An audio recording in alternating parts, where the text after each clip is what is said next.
আমরা 9 দফা দাবি আদায় ছাড়া কেউ ঘরে ফিরে যাব না। সবাই রাজি? সবাই আওয়াজ তুলো, হাসিনাকে জানিয়ে দাও 9 দফা দাবি ছাড়া আমরা কি করে যেতে পারি? আমরা কোনোভাবে 9 দফা দাবি আদায় ছাড়া ঘরে যেতে পারি না। আজকে আমরা আমাদের যৌক্তিক দাবি 9 দফা দাবি নিয়ে রাজপথে দীর্ঘদিন যাবৎ আন্দোলন সংগ্রাম চালিয়ে যাচ্ছি এবং আমাদের অসংখ্য ভাই বোন এবং অনেকে নির্যাতিত নিপীড়িত মৃত্যুবরণ করেছেন। সম্মানিত উপস্থিতি, বন্ধু ভাইয়েরা, বড় ভাই, সবাইকে একটি কথা বলে দিতে চাই, এই অগণতান্ত্রিক সরকার আমাদের শিক্ষাকে ধ্বংস করে দিয়েছে।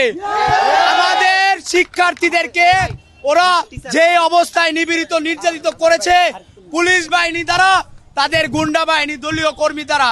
তো আজকে আমরা অনেক কষ্টের পরে আজকে অনেক আন্দোলন সংগ্রাম করে এই পর্যায়ে এসেছি। ইনশাল্লাহ আমাদের দাবি আদায় ছাড়া আমরা ঘরে যাব না। আপনারা সবাই জানেন আমরা আজকে এখানে কি জন্য উপস্থিত হয়েছি। আপনারা জানেন আমার ভাই আজকে রক্তে রঞ্জিত হয়েছে।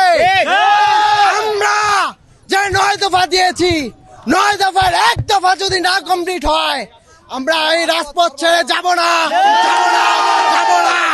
যতদিন না পর্যন্ত আমাদের দফা না আদায় হবে আমরা সকলে রাজপথে থাকবো ইনশাআল্লাহ।